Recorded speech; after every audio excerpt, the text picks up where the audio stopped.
Odd सतगुरु रामपाल जी परमेश्वर जी की जय हो। परम पिता परमात्मा सारी सृष्टि के रचनहार कुल मालिक असंख्य ब्रह्मांडों के स्वामी जगत गुरु तीनों लोकों में प्रवेश करके सबका भरण पोषण करने वाले राजाधिराज आत्माधार नाथों के नाथ देवों के देव महादेव सर्वेश्वर महेश्वर मृत्युंजय अजरो अमर आदि अनादि सनातनी प्रभु जगत पिता जगदीश्वर श्री श्री 1008 की उपाधि के वास्तविक अधिकारी अकाल मूर्त शब्द स्वरूपी राम वासुदेव सर्वगतम ब्रह्म परम पूज्य प्रथम पूज्य परम संत परम पुरुष परम धनी परम दयालु सत्य कबीर हक्का कबीर अल्लाहु अकबर बाखबर अल्लाह ताला जगत के तारणहार जगत के मुक्तिदाता जगत के जगन्नाथ हारे के सहारे हिंदुओं के राम मुसलमानों के अल्लाह सिखों के वाहिगुरु ईसाइयों के मसीह दया के सागर दयानिधि करुणा के सागर करुणानिधि स्वयंभू परिभू संकट मोचन कष्ट हरण मंगल करण दुख भंजन अविगत कबीर निर्विकार निर्विषम परमात्मा अलय अलेख सतगुरु आदि अनादि सतगुरु असली मर्यादा पुरुषोत्तम असली राम असली कृष्ण असली घनश्याम असली मुरारी राजाओं के राजा महाराजाओं के महाराजा शहंशाहों के शहंशाह सम्राटों के सम्राट भगवानों के भगवान अल्लाहों के अल्लाह प्रभुओं के प्रभु मसीहाओं के मसीह सच्चे वाहिगुरु बाबाओं के बाबा पीरों के पीर सेठों के सेठ जगत सेठ सावड़सा सेठ सर्वगुण संपन्न अनंत कोटि कलाओं के स्वामी अनंत कोटि ब्रह्मांडों के नायक योगियों में महायोगी ध्यानियों में महाध्यानी सिद्धों में परम सिद्ध ज्ञानियों में तत्वज्ञानी ब्रह्म ज्ञानी महाज्ञानी परम ज्ञानी सर्वश्रेष्ठ ज्ञानी विज्ञानी युवा कबीर समृत कबीर असमवात अमित ओझा सच्चे रहनुमा करीम अल्लाह सुभान अल्लाह दुनिया के अंतिम पैगंबर 8 सितंबर 1951 से गांव धनाना जिला सोनीपत हरियाणा भारतवर्ष की पावन भूमि पे प्रकट रियल कल की भगवान श्री नारायण साकार हरि शब्द स्वरूपी राम संत श्रोमणी सतगुरु रामपाल जी परमेश्वर जी के चरण कमल में साध संगति से जुड़े हुए हम सभी देश विदेश में बैठे हुए सत्सेवक भाई बहनों की तरफ से अनंत कोटि दंडवत प्रणाम। सत्साई भाई और बहनों, दया परमपिता परमेश्वर जी की, सारी सृष्टि के पालनकर्ता की, सारी सृष्टि के रचयिता की, सारी सृष्टि के सृजनहार की सतगुरु रामपाल जी परमेश्वर जी की, यही वो परमेश्वर है जिसे हिंदू अपना भगवान कहते हैं। यही वो परमेश्वर है जिसे मुसलमान अपना अल्लाह कहते हैं। और यही वो परमेश्वर है जिसे ईसाई अपना मसीहा और सिख भाई अपना वाहे गुरु कहते हैं। और जितने भी व्यक्ति जिनको भी अपना इष्ट मानकर पूजते हैं, माई मसाणी सेठ शीतला भैरव भूत हनुमंत या अन्य देवी देवता, उन देवी देवताओं के रूप में भी उन आत्माओं की रक्षा और सुरक्षा उनके संस्कार आधार से यही परमपिता परमेश्वर सतगुरु रामपाल जी भगवान करते हैं। तो आज आप और हमारा सौभाग्य है कि जिस समय वो परमात्मा इस कलयुग की बिचली पीढ़ी में 8 सितंबर 1951 के दिन सह शरीर प्रकट हुए गांव धनाना जिला सोनीपत हरियाणा में, हम आम लोगों की चरम दृष्टि को धोखा देते हुए, काल के साथ में आंख में चोली खेलते हुए एक माता के गर्भ से आने की लीला की। और आज परमेश्वर ने अपने तत्व ज्ञान से ये साबित कर दिया कि सतगुरु रामपाल जी के अलावा इस पूरी सृष्टि में अन्य कोई परमेश्वर नहीं है, अन्य कोई भगवान अल्लाह मौला नहीं है। ये स्वयं कबीर देव हैं, कबीर देव जो सतगुरु के चोले में धरती पे प्रकट हैं। हम आत्माओं को अपना तत्व ज्ञान दे रहे हैं, हमारे आत्म कल्याण के लिए चिंतित हैं। और वर्तमान में अपने मिशन के तहत, अपनी लीला के तहत सन 2014 से हिसार की छोटी जेल में बैठे हुए हैं।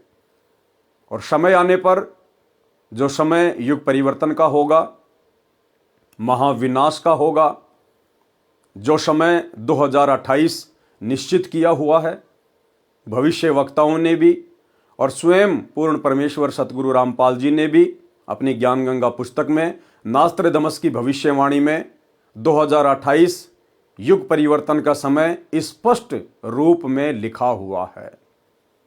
तो उस समय भाई और बहनों, इसी परमेश्वर को, सतगुरु रामपाल जी को, जिन्हें दुनिया आज भूल बैठी है अपनी आध्यात्मिक अज्ञानता के चलते, इसी परमेश्वर को आने वाले युग परिवर्तन के समय में, जब हर प्रकार से देश दुनिया में त्राहिमाम मचा होगा, हर देश में युद्ध, गृह युद्ध, महायुद्ध जैसी स्थितियां, अन्य प्राकृतिक आपदाएं, बाढ़, भूकंप, अनावृष्टि, अतिवृष्टि, ओलावृष्टि, उस समय देश दुनिया के लीडर, देश दुनिया के नेता अपने आप को बचाने के लिए, अपने देश को बचाने के लिए, देशवासियों को बचाने के लिए इसी परमपिता परमेश्वर सतगुरु रामपाल जी के घुटनों में, इसी परमपिता परमेश्वर सतगुरु रामपाल जी के चरणों में अपने घुटने टेकेंगे और बाइज्जत अपने कंधों पर बैठाकर ढोल नगाड़े बजाते हुए स्वागत के साथ उन्हें हिसार जेल से बाहर लेके आएंगे। अन्यथा इस प्रकार से हिसार जेल में बैठे हुए सतगुरु रामपाल जी को ये दुनिया परमेश्वर के रूप में नहीं मानने वाली, नहीं जानने वाली। कुछ बड़ा होगा और इतना बड़ा होगा जो दुनिया वालों की कल्पना से बाहर है। उसके बाद किसी भी धर्म के मानने वाले को, आज चाहे वो कितना ही अपने आप में कट्टर बन के बैठा हो, सतगुरु रामपाल जी के अलावा दूसरा कोई परमात्मा, कोई भगवान, कोई गॉड, कोई अल्लाह, कोई वाहिगुरु दिखाई ही नहीं देगा। तो भाई और बहनों, आप और हमारा सौभाग्य है, दुनिया जिस कल की भगवान को यूट्यूब पर ढूंढ रही है, दुनिया भर के नकली कल की आए दिन अपने आप को कल की घोषित करते रहते हैं और यूट्यूब चैनल पर इंटरव्यू के दौरान अपनी बेइज्जती करवा करवा के अपने घर को लौट जाते हैं।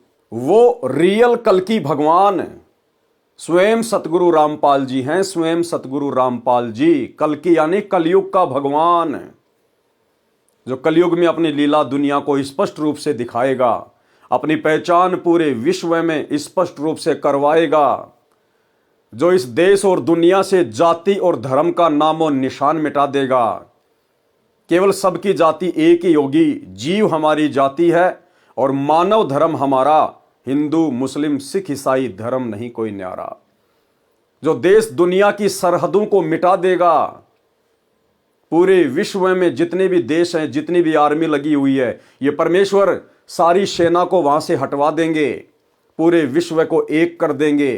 कोई किसी का दुश्मन नहीं होगा, कोई किसी का शत्रु नहीं होगा, कोई किसी की जमीन पर या देश पर किसी भी प्रकार का कोई आक्रमण नहीं करेगा, कब्जा नहीं करेगा।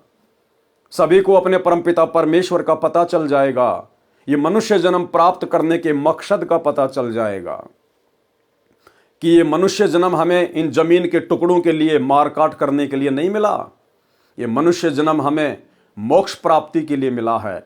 और मोक्ष प्राप्त करवाने वाला भगवान केवल सृष्टि में एक ही है, जो वर्तमान में हरियाणा में गांव धनाना, जिला सोनीपत में सतगुरु रामपाल जी के रूप में सशरीर प्रकट हैं। क्योंकि ये स्वयंभू परमात्मा है, ये किसी माँ के गर्भ से जन्म लेके नहीं आता। लीला ये परमात्मा कुछ भी कर सकता है, हम जीवात्माओं की चरम दृष्टि को धोखा देते हुए। लेकिन ये परमेश्वर था, परमेश्वर है और परमेश्वर रहेगा। तो आप और हम भाई बहनों का सौभाग्य, दुनिया जिसे ढूंढ रही है लेकिन आंखों के सामने है, पहचान नहीं रही, मान नहीं रही, और आप और हम भाई बहनों को उनकी शरण मिल चुकी है। हमें उस कल की भगवान की पहचान हो चुकी है। हम उसके चरणों में आकर समय रहते अपना बचाव कर रहे हैं, अपनी सुरक्षा कर रहे हैं, ताकि आने वाले विनाशकारी समय में हमारा बाढ़ भी बाका ना हो सके। तो ये आप और हमारा परम सौभाग्य है। तो भाई और बहनों, कबीर सागर के सरलार्थ के ऊपर वीडियो बनाने की श्रृंखला जारी है। इसी श्रृंखला में आज हमारा ये 43 नंबर का वीडियो है। प्रत्येक वीडियो में सतगुरुदेव भगवान हमें कुछ न कुछ शिक्षा अवश्य उपलब्ध करवाते हैं, जिस आध्यात्मिक गूढ़ जानकारी को जानकर समझकर आप और हमारा आत्मविश्वास, दृढ़ता गुरुदेव भगवान के चरणों में दृढ़ होती रहती है। तो चलिए आज हम आगे बढ़ते हैं। गुरुदेव भगवान के कर कमल से लिखित पवित्र पुस्तक कबीर सागर का सरलार्थ, पेज नंबर है 386, अध्याय जैन धर्म बोध का सारांश। यानी जैन धर्म की शुरुआत कहाँ से हुई है, किसने की थी, और जैन धर्म वर्तमान में क्या है, क्या उसमें मोक्ष प्राप्त किया जा सकता है या बिल्कुल पाखंड चल रहा है अन्य धर्मों की तरह। कुछ विस्तृत जानकारी और संक्षेप में गुरुदेव भगवान हमें उपलब्ध करवा रहे हैं। अध्याय जैन धर्म बौद्ध का सारांश। कबीर सागर में 31वां अध्याय जैन धर्म बौद्ध, पेज नंबर 45, 1389 पर है। परमेश्वर कबीर जी ने जैन धर्म की जानकारी इस प्रकार बताई है। अयोध्या का राजा नाभिराज था, उसका पुत्र ऋषभ देव था जो अयोध्या का राजा बना। हिंदू धर्म से संबंधित भाई बहनों को केवल नॉर्मल सी जानकारी है कि पहले राजा खड़ग था, फिर राजा दलीप था, फिर राजा दशरथ था, फिर उसका बेटा रामचंद्र आया। बस केवल इतनी जानकारी है। गुरुदेव भगवान कह रहे हैं कि अयोध्या का राजा नाभिराज था। नाभिराज, उसका पुत्र था ऋषभदेव। ऋषभदेव जो सतयुग में अयोध्या का राजा बना। जिस समय श्री रामचंद्र जी के दादा परदादाओं का जन्म भी नहीं हुआ था, उस समय ऋषभदेव अयोध्या का राजा था। जिस ऋषभदेव को जैन धर्म का प्रथम तीर्थंकर माना जाता है, वो है ऋषभदेव। जो ऋषभदेव फिर आगे चलकर अयोध्या का राजा बना था। अयोध्या का राजा नाभिराज था, उसका पुत्र ऋषभदेव था जो अयोध्या का राजा बना। धार्मिक विचारों के राजा थे, जनता के सुख का विशेष ध्यान रखते थे। 2 पत्नी थी, कुल 100 पुत्र तथा 1 पुत्री थी। बड़ा पुत्र भरत था। कबीर परमेश्वर जी अपने विधान अनुसार अच्छी आत्माओं को मिलते हैं। उसी गुण अनुसार ऋषभदेव के पास एक ऋषि रूप में गए, अपना नाम कबीर ऋषि बताया, उनको आत्मबोध कराया, शब्द सुनाया। मन तू चल रे सुख के सागर, जहां शब्द सिंधु रत्नागर, जो आप जी ने पढ़ा आत्मबोध के सारांश में, पेज नंबर 373, 374 पर। देखो भाइयों और बहनों, परमेश्वर की पहचान हमने करनी पड़ेगी। परमेश्वर केवल संकेत ही करेगा कि वर्तमान में आपके गुरुदेव भगवान कौन हैं, आपके सतगुरु कौन हैं। क्या कह रहे हैं परमात्मा कि जब राजा ऋषभदेव को कबीर परमात्मा मिले, अपना नाम बताया कबीर ऋषि, उनको आत्मबोध कराया और फिर क्या बताया, उनको शब्द सुनाया। राजा ऋषभदेव को कबीर परमेश्वर ने एक शब्द सुनाया। कौन सा शब्द? मन तू चल रे सुख के सागर, जहां शब्द सिंधु रत्नागर। अब ये बात भला कौन से शास्त्र में लिखी हुई है? ये बात ना तो आपको जैन धर्म के किसी भी शास्त्र में मिलेगी, ना हिंदू धर्म के किसी शास्त्र में मिलेगी, ना अन्य किसी धार्मिक पुस्तक में मिलेगी। ये बातें कौन बता सकता है कि जब कबीर परमात्मा सतयुग में राजा ऋषभदेव को मिले भक्ति समझाने के लिए, आत्मबोध करवाने के लिए, तो उन्होंने क्या सुनाया था, कौन सा शब्द गाकर सुनाया था? ये गूढ़ जानकारी केवल वही बता सकता है जो सतयुग में राजा ऋषभदेव को कबीर ऋषि के नाम से मिला था। तो कौन बता रहे हैं आज? सतगुरु रामपाल जी। कौन हुए सतगुरु रामपाल जी? स्वयं कबीर परमेश्वर। शब्द सुनाया, मन तू चल रे सुख के सागर, जहां शब्द सिंधु रत्नागर, जो आप जी ने पढ़ा आत्मबोध के सारांश में, पृष्ठ 373, 374 पर, यानी पिछले वीडियो में। यह सत्संग सुनकर राजा ऋषभदेव जी की आत्मा को झटका लगा, जैसे कोई गहरी नींद से जागा हो। ऋषभदेव जी के कुल गुरु जो ऋषिजन थे, उनसे परमात्मा प्राप्ति का मार्ग जानना चाहा। उन्होंने ओम नाम तथा हठयोग करके तप करने की विधि दृढ़ कर दी। राजा ऋषभदेव को परमात्मा प्राप्ति करने तथा जन्म मरण के दुखद चक्कर से छूटने के लिए वैराग्य धारण करने की ठानी। अपने बड़े बेटे भरत जी को अयोध्या का राज्य दे दिया। ये रामचंद्र जी का भाई था भरत, वो अलग है, वो तो त्रेता में हुआ है। ये सतयुग की बातें चल रही है। अपने बड़े बेटे भरत जी को अयोध्या का राज्य दे दिया तथा अन्य पुत्रों को भी अन्य नगरियों का राज्य प्रदान करके घर त्याग कर जंगल में चले गए। परमेश्वर कबीर जी भी जंगल में गए। परमेश्वर कबीर जी जंगल में ऋषभदेव जी से फिर मिले और कहा कि हे भोली आत्मा, आसमान से गिरे और खजूर पर अटके, ये वाली बात चरितार्थ कर दी। यानी परमेश्वर ने कहा कि देख, मैं तेरे को मिला था, कबीर ऋषि के रूप में तेरे पास में आया था, मैंने तेरे को आत्मबोध कराया था, तेरे को सतलोक की जानकारी दी थी, तेरे को मैंने असली भक्ति बताई थी, और अब तू अपने कुल गुरुओं के चक्कर में आकर, उन नकली ऋषियों के चक्कर में आकर, जो केवल अपना पेट भरने के लिए, तेरे से दान दक्षिणा लेने के लिए तेरे को गुमराह करके बैठे हुए हैं, तो उनके चक्कर में आ गया और हमारी वाली भक्ति को त्याग दिया, तूने छोड़ दिया। और ये डले ढोने के लिए, ये व्यर्थ की साधना करके अपना जीवन बर्बाद करने के लिए तू राज्य त्याग कर वैराग्य धारण करके जंगल में भटक रहा है। लेकिन परमेश्वर ने बताया कि वो ऋषभ देव इस कदर उन गुरुओं के द्वारा भ्रमित हो चुका था कि उसने परमात्मा की एक भी बात नहीं मानी और परमात्मा वहां से चले गए। राज्य त्याग कर जंगल में निवास किया, परंतु साधना पूर्ण मोक्ष की प्राप्त नहीं हुई। ये तो जन्म मरण का चक्कर में रहने वाली साधना आप कर रहे हो। मेरे पास सत्य साधना है, आप मेरे से दीक्षा ले लो, आपका जन्म मरण सदा के लिए समाप्त हो जाएगा। तो ऋषभ देव जी ने क्या कहा?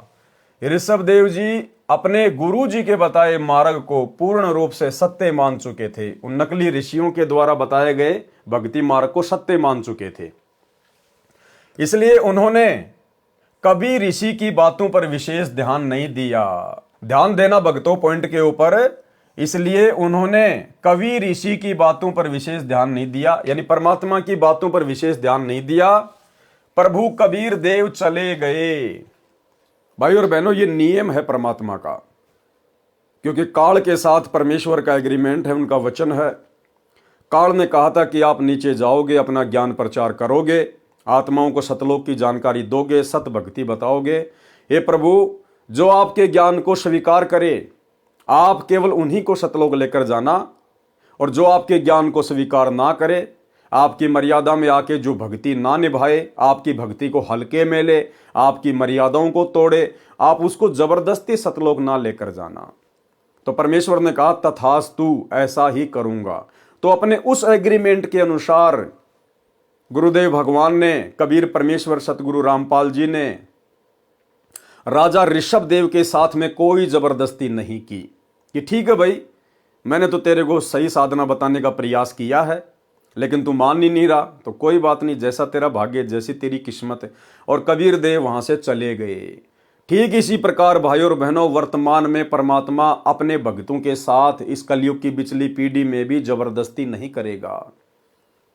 सन 1994 से सतगुरु रामपाल जी परमेश्वर जी ने अपना यथार्थ 13वां कबीर पंथ शुरू करके और वर्तमान समय तक ठोक ठोक कर ज्ञान दे दिया है, कई बार रिवीजन भी करवा दिया है। अब यदि उनका कोई भगत उनकी मर्यादाओं को ठीक प्रकार से फॉलो नहीं करेगा, इस ज्ञान को हल्के में लेगा, भक्ति को सीरियस नहीं लेगा, बात बात पे मर्यादा तोड़ेगा, जैसे कि वर्तमान में गुरुदेव के कलयुगी परिवार के द्वारा, सतलोक आश्रम संचालकों के द्वारा, कोऑर्डिनेटरों के द्वारा आए दिन कुकर्म करके संगत की नित मर्यादा तोड़वाई जाती है। 2019 में बेचारे भगत समाज को कांग्रेस सरकार की गोद में बैठा दिया गया। बीजेपी का विरोध और कांग्रेस का समर्थन पूरे देश में जमकर संगत के कर्म फुड़वाए। वर्तमान 2024 में कांग्रेस को पीछे छोड़ दिया और बीजेपी सरकार की गोद में आ बैठे। भक्तों के जमकर कर्म फुड़वा रहे हैं, राजनेताओं की रैलियों में भेजकर उनका सपोर्ट करवाकर। धनाना गांव में अपने धनाना आश्रम को सही प्रकार से चलाने के लिए, ताकि गांव वाले विरोध ना करें, हमारा धार्मिक धंधा कहीं बंद ना हो जाए, धनाना गांव के बच्चों की फरमाइश पर भगत समाज के ज्योति पाठ और दान के पैसों से तकरीबन 1 करोड़ रुपए की लागत का बैडमिंटन का स्टेडियम बना दिया। जबकि सतगुरु रामपाल जी के तो यहां तक आदेश हैं, यदि कोई व्यक्ति ताश भी खेल रहा है तो ना ही आपने वहां बैठना है और ना ही आपने किसी प्रकार का कोई सहयोग करना है। बावजूद इसके संत रामपाल जी की मर्यादाओं की धज्जियां उड़ाते हुए उनके कलयुगी परिवार ने धनाना गांव में 1 करोड़ रुपए की लागत का बैडमिंटन का स्टेडियम बना दिया। धनाना आश्रम के अंदर 10 एकड़ जमीन में एक बहुत बड़ी हॉस्पिटल का काम शुरू कर दिया गया है, टोटल गुरुदेव के ज्ञान और विधान के विपरीत। और भी अन्य प्रकार से संगत की आए दिन मर्यादा तोड़वाई जा रही है। हरियाणा के गोहाना में एक जाट भवन का निर्माण कार्य चल रहा है। ऊपर का 5वां फ्लोर बनाने का पूरा जिम्मा सतगुरु रामपाल जी के बड़े बेटे वीरेंद्र पाल ने ले लिया, जिसमें तकरीबन 1 करोड़ रुपए की लागत लगेगी। भगत समाज के जमकर कुपात्रों को दान धर्म देकर कर्म फुड़वाए जा रहे हैं। तो भाई और बहनों, परमात्मा वर्तमान में कुछ नहीं बोलेगा। अगर आपने अपने गुरुदेव को भगवान मान लिया, परमात्मा मान लिया, तो परमात्मा अंतर्यामी होता है। हम रोज संध्या आरती में पढ़ते हैं लास्ट में, अंतर्यामी एक तुम आत्म के आधार, और जो तुम छोड़ो हाथ तो मोए कौन उतारे पार। तो हमारे गुरुदेव भगवान अंतर्यामी हैं, क्योंकि ये परमेश्वर हैं। इन्हें सब कुछ दिखाई दे रहा शीशे की तरह कि मेरी संगत में कौन मर्यादा तोड़ रहा है और कौन मेरे वचनों पर चल रहा है। लेकिन ये परमेश्वर एक आम संत की लीला करते हुए जैसे उन्हें कुछ पता ही नहीं है, जैसा उनको हिसार जेल में जाकर बताया जाता वे वैसा ही करते हैं, वे वैसा ही जवाब देते हैं। और परमेश्वर कुछ नहीं कह रहा अपने परिवार को, किसी भी प्रकार की उन्हें डांट नहीं मार रहा, उन्हें कोई भला बुरा नहीं कह रहा। हाँ, बीच बीच में हिसार जेल से आने वाले सत्संगों में इनकी नालायकियों का, इनके मनमाने आचरण का, इनकी बकवादों का वे संगत को समझाने की दृष्टि से संकेत अवश्य करते हैं। जैसा कि ऑडियो नंबर 67 में सतगुरु रामपाल जी ने स्पष्ट कर दिया कि आश्रम से जुड़े हुए भगत बिल्कुल भी मर्यादा में नहीं है, जगत वालों से भी गए गुजरे हैं, जगत वालों से भी गए गुजरे, अपनी गुरु बहनों को भी नहीं छोड़ रहे, उनके साथ में भी घटिया हरकतें, गंदी हरकतें कर रहे हैं। और स्पष्ट कर दिया गुरुदेव ने कि तुम पक्के काल के एजेंट बन चुके हो, पक्के काल के एजेंट। ये 2 मिनट की ऑडियो सुन लीजिए। विचार करना होगा कि हम कौन है, कहां से आए। आपस में खेचातानी रखते हो अभी भी भगत हो गए। अच्छे इंसान तो जगत वाले भी ना करते ऐसा जैसे भगत कर रही है। अच्छे इंसान तो जगत वाले भी ना करते ऐसा जैसे भगत कर रही है। अच्छे इंसान तो जगत वाले भी ना करते ऐसा जैसे भगत कर रही है। किसी को छोटी सी सेवा दे देते, कोऑर्डिनेटर बना दिया, वो ने सोचा मैं खुदा बन गया। और इतना शिक्षा तो बने, मजदूर बनो सीखो, मजदूर। और कई देखा है कि कोऑर्डिनेटर या जिसकी जो भी व्यवस्था लगाई जाती है, व्यवहार भी ठीक नहीं करते, धमकान लग जाते, फुरकान लग जाते। और कुछ ऐसी भी शिकायतें आई हैं जो बहन बेटियों के साथ गलत मैसेज भी डालते हैं। तो वो दुष्ट लोग ना तो कोऑर्डिनेटर के योग्य है, ना वो भगत के योग्य। और कुछ ऐसी भी शिकायतें आई हैं जो बहन बेटियों के साथ गलत मैसेज भी डालते हैं। तो वो दुष्ट लोग ना तो कोऑर्डिनेटर के योग्य है, ना वो भगत के योग्य। और कुछ ऐसी भी शिकायतें आई हैं जो बहन बेटियों के साथ गलत मैसेज भी डालते हैं। तो वो दुष्ट लोग ना तो कोऑर्डिनेटर के योग्य है, ना वो भगत के योग्य। तो ऐसा तो संगत माई कुसंगत उपजेगी, और ऐसी कुसंगत होगी फिर हम रखेंगे नहीं उसको खेत में। किसान उस कुबाड़ को पाड़ कर खेत तो बाहर फेंक देता है, तो उसको आप मिशन से निकाल दिया जाया करेगा। सुधर जाओ, एक के नहीं सुनी जाया करती थी। सामूहिक शिक्षा दी जाती है, अमल कर लो इन पे। कर्म बतेरे फोड़ लिए, इस ज्ञान का असर क्या हुआ? थोड़ा सा सुख होते हो फिर पक्के एजेंट काल के बन जाते हैं। बकवाद वही करनी, भगवान से दूर हो जाना। थोड़ा सा सुख होते हो फिर पक्के एजेंट काल के बन जाते हैं। बकवाद वही करनी, भगवान से दूर हो जाना। थोड़ा सा सुख होते हो फिर पक्के एजेंट काल के बन जाते हैं। बकवाद वही करनी, भगवान से दूर हो जाना। तो भाई और बहनों, कहने का मतलब है अंतर्यामी परमात्मा सब कुछ देख रहा है, लेकिन 2014 बरवाला कांड के बाद से ये भक्तों की परीक्षा का समय चल रहा है। परमात्मा अपनी तरफ से कुछ भी नहीं कहेगा। जो जैसा वर्तमान में बीज बोएगा, उनके ज्ञान को जिसने जैसा समझा होगा, आने वाले समय में वो भगत वैसी ही अपने कर्मों की फसल काटेगा। इसलिए उन्होंने कबीर ऋषि की बातों पर विशेष ध्यान नहीं दिया। प्रभु कबीर देव चले गए। राजा ऋषभ देव जी पहले 1 वर्ष तक निराहार रहे, फिर 1000 वर्ष तक हठ योग तप किया। उसके पश्चात दीक्षा देने लगे। उन्होंने प्रथम दीक्षा अपने पुत्र मारीची को दी, जो भरत का पुत्र था। मारीची वाला जीव ही आगे चलकर 24वें तीर्थकर बने, जिनका नाम महावीर जैन था। यानी राजा ऋषभदेव का पुत्र था भरत, और भरत का जो बेटा था मारीच, वही आत्मा इस कलयुग में आगे चलकर जैन समाज के जो 24वें तीर्थंकर हैं महावीर जैन, वो बने। मारीच वाला जीव ही आगे चलकर 24वें तीर्थंकर बने, जिनका नाम महावीर जैन था। राजा ऋषभदेव जी यानी प्रथम तीर्थंकर जैन धर्म के प्रवर्तक से दीक्षा प्राप्त करने के पश्चात मारीची जी वाला जीव 60 करोड़ बार गधा बना। यानी वो मारीच वाली आत्मा, राजा ऋषभदेव के पुत्र वाली आत्मा, जो आगे चलकर महावीर जैन बना था, वो महावीर जैन बनने से पहले वो आत्मा, वो जीव क्या क्या बना। मारीची जी वाला जीव 60 करोड़ बार गधा बना, 30 करोड़ बार कुत्ता बना, करोड़ों बार बिल्ली, करोड़ों बार घोड़ा, करोड़ों बार नपुंसक, करोड़ों बार वैश्या तथा पेड़ आदि के जन्मों में कष्ट उठाता रहा। कभी कभी राजा बना और 80 लाख बार देवता बना तथा नरक भी भोगा, और फिर ये उपरोक्त दुख भोगकर महावीर जैन भगवान बना। महावीर जैन की आत्मा क्या क्या बनी, ये जैन समाज के भाई और बहनों को विचार करना चाहिए। जिसे आप अपना भगवान मान के पूज रहे हो, अपना तीर्थंकर मान के पूज रहे हो, जिनकी साधना करने से आप अपने आप को मोक्ष प्राप्त मान रहे हो। अरे मारीची वाली आत्मा को किसने नाम दिया था? राजा ऋषभदेव ने। और आगे देखना राजा ऋषभदेव की कैसे दुर्गति से मौत हुई, जलकर मौत हुई, जलकर। अंत में वो इस कदर वैराग्य में आ गया था, उसने कपड़े पहनने भी छोड़ दिए, नंगा घूमा करता था, नंगा। उसको सुध बुध नहीं रही अपनी, और मुंह के अंदर एक पत्थर डाल लिया और जंगल में भटकता रहता था पागलों की तरह। एक समय जंगल में आग लग गई, उस आग में जल के और दर्दनाक अकाल मौत मरा ऋषभदेव, जैन धर्म का प्रथम तीर्थंकर। तो फिर महावीर जैन क्या होंगे? महावीर जैन के पास में क्या भक्ति होगी, क्या साधना होगी?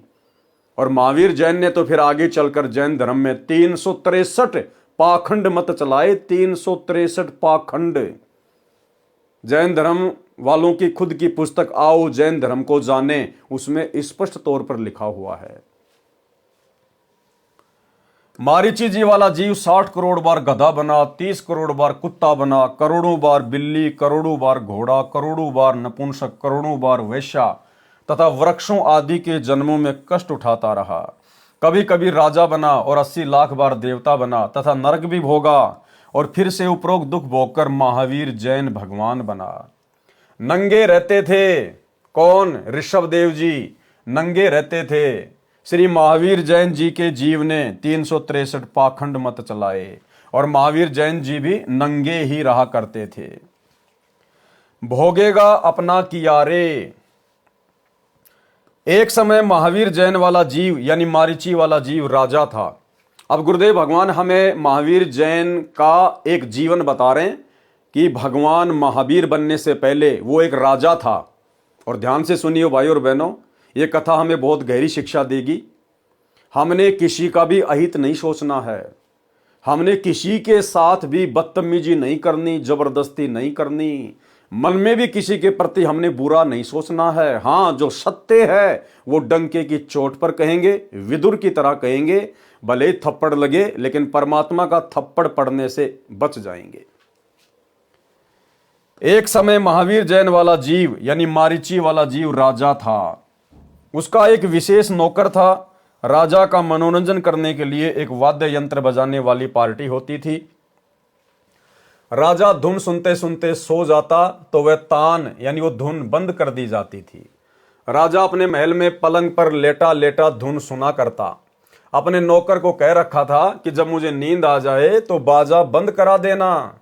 एक दिन नौकर आनंद मगन होकर धुन सुनने में लीन हो गया। उसको पता ही नहीं चला कि राजा कब सो गए। शोर से राजा की निंद्रा भंग हो गई। राजा जब उठा तो मंडली बाजा बजा रही थी। राजा को गुस्सा आया, उस नौकर को दंडित करने का आदेश सुना दिया कि इसने मेरे आदेश को अनसुना किया है, इसके कानों में कांच पिघलाकर गरम गरम डालो। नौकर ने बहुत प्रार्थना की, क्षमा कर दो, आगे से कभी ऐसी गलती नहीं करूंगा। परंतु अहंकार वश राजा ने उसकी एक नहीं सुनी और सिपाहियों ने उस नौकर को पकड़कर जमीन पर लेटाकर दोनों कानों में पिघला हुआ गर्म कांच यानी शीशा डाल दिया। नौकर की चीख हृदय विदारक थी। महीनों तक दर्द के मारे रोता रहा। उसके बाद समय आने पर राजा का देहांत हुआ, यानी महावीर जिस जन्म में राजा था, समय आने पर फिर वो राजा वाला शरीर भी छूट गया, यानी राजा भी मरा। समय आने पर राजा का देहांत हुआ। फिर वही जीव, यानी वही महावीर जैन वाली आत्मा, फिर वही जीव महावीर जैन रूप में जन्मा। घर त्याग कर जंगल में साधना करने लगा। उसी क्षेत्र में एक व्यक्ति अपनी गायों को घास चराने ले जाता था। दोनों में मित्रता हो गई। वह व्यक्ति गांव से भोजन ले आता था, महावीर जी को खिलाता था। एक दिन उस गोपाल को किसी कार्यवश घर जाना पड़ा, तो उसने साधक से कहा, यानी महावीर जैन से कहा कि मेरे को गांव जाकर आना है, आप मेरी गायों का ध्यान रखना, कहीं गुम ना हो जाए। महावीर जी ने आश्वासन दिया कि आप निश्चिंत होकर जाओ, मैं ध्यान रखूंगा। महावीर जी साधना करने लगे, उनको ध्यान नहीं रहा। गायें दूर जंगल में चली गई। जब वह ग्वाला आया और साधक से पूछा कि मेरी गायें कहाँ हैं, तो साधक निरुत्तर हो गए और कारण बताया कि मैं साधना में लगा था और ध्यान नहीं रहा। ग्वाले को पता था कि गायें जंगल में गहरा जाने के पश्चात जीवित नहीं बचती, क्योंकि वहां शेर, चीते आदि खूंखार जानवर बहुत संख्या में रहते थे। अपने धन की हानि का कारण साधक को मानकर, यानी महावीर जैन को मानकर, बांस की लाठी को तोड़कर उससे पतली पतली दो टुकड़ी 2 इंच लंबी लेकर साधक को पकड़कर, यानी महावीर जैन को पकड़कर बलपूर्वक जबरदस्ती धरती के ऊपर गिराकर दोनों कानों में वे टुकड़ी ठोककर अंदर तोड़ दी। भाइयों और बहनों, वो ग्वाला वही नौकर था जिस नौकर के कानों में गरम गरम शीशा पिघलाकर, और महावीर जैन ने जब वो राजा था एक जन्म में, उस नौकर के कानों में डलवाया था। परमात्मा कहते हैं, बदला कहीं ने जात है 3 लोक के माही। तुमने उस दरगाह का महल नहीं देखा, धर्मराज के तिल तिल का लेखा। साधक बुरी तरह से चिल्लाता रहा, महावीर जैन बुरी तरह से चिल्लाता रहा। वह ग्वाला चला गया, फिर उधर कभी नहीं गया। 1 महीने के पश्चात दैव योग से एक वैद्य किसी औषधि की खोज करता करता गया, तो महावीर जैन की पीड़ा का पता चला। अब भाइयों और बहनों, वो दैव योग क्या था? स्वयं कबीर परमात्मा सतगुरु रामपाल जी, क्योंकि परमात्मा चाहने वाली आत्मा ही इस प्रकार की भक्ति करती हैं, तप करती हैं, जब तक उनको सत्य ज्ञान नहीं होता। तो अपनी आत्माओं की पीड़ा, उनका दर्द स्वयं कबीर परमात्मा ही सुनता है, वही परमेश्वर महसूस करता है। तो कबीर परमेश्वर सतगुरु रामपाल जी एक वैद्य का रूप बनाकर और जंगल में जड़ी बूटियां लेने के बहाने उस महावीर जैन के पास में पहुंच गए, और परमेश्वर ने उसकी वो लकड़ियां जो कानों में फंसा रखी थी, तोड़ रखी थी, परमेश्वर ने वो लकड़ियां निकाली, दवाइयां लगाई, औषधि लगाई, तब कहीं जाकर महावीर जैन धीरे धीरे धीरे धीरे ठीक हुआ। 1 महीने के पश्चात दैव योग से एक वैद्य किसी औषधि की खोज करता करता गया, तो महावीर जैन की पीड़ा का पता चला। उसने साधक के कानों से वे फाटकी निकाली, तो लकड़ी की सड़ी, यानी बांस के फटने से उसमें पतली पतली सुई जैसी नुकीली सीख बन जाती हैं, उनको सली कहते हैं। कानों को चीरती हुई बाहर आई, रक्त व मवाद की पिचकारी लगी और साधक की किलकारी निकली। महावीर जैन रोने लगा बुरी तरह से, यानी महावीर जी बुरी तरह चिल्लाए। वैद्य ने उपचार किया, कई महीनों में पीड़ा ठीक हुई, परंतु बहरे हो गए और मृत्यु हो गई। फिर अन्य जीवन भोग कर फिर महावीर जैन बने। उसके बाद वही आत्मा फिर कई जन्मों के बाद में और जैन समाज के 24वें तीर्थंकर महावीर जैन के रूप में उन्होंने जन्म प्राप्त किया। तो भाइयों और बहनों, कितनी गहरी शिक्षा है। ये वर्तमान में जितने भी भाई बहन हैं, किसी भी धर्म के हैं, और ये जो मांस खाते हैं किसी भी प्राणी का, किसी भी जीव का, क्योंकि सबके अंदर परमात्मा की आत्मा है, परमात्मा की रूह है, ये सूनी नहीं है। इनको आप ऐसे ना समझो कि इनका रखवाला कोई नहीं है, इन सब का रखवाला परमात्मा है, वो पल पल देख रहा है। और ये घटना जो अभी आपने पढ़ी, शिक्षा आपको मिल गई होगी। आज जो भी व्यक्ति जैसा भी कर्म कर रहा है, अगले जन्मों में कभी न कभी उस व्यक्ति को अपने उस कर्म का बदला अवश्य देना पड़ता है। आज जो व्यक्ति भले बकरे काट रहा है या बकरे खा रहा है, जितने उसने बकरे काटे हैं, जितने उसने बकरे खाए हैं, अगले जन्मों में वो बकरे बनेंगे इंसान। अगर काटा है तो बकरा बनेगा कसाई, और कसाई का इसी प्रकार से गला काटेगा। यदि कोई बकरा खाता है, मुर्गा खाता है, तीतर बटेर कोई भी जानवर खाता है, अगले जन्मों में वो व्यक्ति बनेगा पशु, जानवर। और जो वर्तमान में खा रहा है वो व्यक्ति फिर कसाई से इसी प्रकार से उनको कटवा कटवा के खाएगा। तो भाई और बहनों, ये भयंकर दुर्गति है। ये कर्मों का जो सिलसिला है ये बहुत भयंकर है। और इस कर्मों के सिलसिले को ना तो ब्रह्मा विष्णु महेश समाप्त कर सकते। ब्रह्मा विष्णु महेश के, इनके अवतारों के, राम और कृष्ण के खुद के कर्म भी नहीं कटते, इनको भोगने पड़ते हैं। फिर भला इनकी भक्ति साधना करने से हमारे कैसे कट जाएंगे। श्री रामचंद्र जी त्रेता युग में आए, उन्होंने पेड़ की ओट लेकर धोखे से सुग्रीव के भाई बाली की हत्या की। द्वापर युग में श्री रामचंद्र जी को वो बदला चुकाना पड़ा। द्वापर युग में श्री रामचंद्र जी जन्मे श्री कृष्ण जी के रूप में, और सुग्रीव का भाई बाली एक शिकारी के रूप में जन्मा। और अंत में उसी प्रकार जब श्री कृष्ण जी एक पेड़ के नीचे सोए हुए थे, पैर पे पैर रख के, उनके पैर में एक पदम था जो चमका करता था, और वो बाली जो शिकारी बना हुआ था वो जंगल में गया हुआ था, पूरा दिन उसको शिकार नहीं मिला। अंत में उसने देखा कि एक कोई वस्तु चमक रही है। झाड़ियां थी, पेड़ के पत्ते थे, तो उसने सोचा कि ये कोई जानवर है, कोई हिरण है, और इसकी आंख चमक रही है सूर्य के प्रकाश से, और यदि मैं आवाज करूंगा, शोर करूंगा, तो हो सकता है ये भाग जाएगा, और आज पूरा दिन हो गया, शिकार मुझे मिला नहीं। तो हिरण की आंख समझकर श्री कृष्ण जी के उस पदम वाले पैर में उस बाली वाली आत्मा ने, उस बालिया नाम के शिकारी ने तीर मार दिया, जहरीला, जहर से बुझा हुआ तीर। श्री कृष्ण जी की तड़प तड़प कर मृत्यु हो गई। तो जब ये तीन लोक के भगवान ही अपना कर्म नहीं काट सकते, तो अपने भक्तों का कहां से काट देंगे। तो भाई और बहनों, ये कुकर्म करने से बचिए। परमात्मा धरती पर है। आप ये जितने भी कुकर्म कर रहे हैं, आप अपनी अज्ञानता में कर रहे हैं।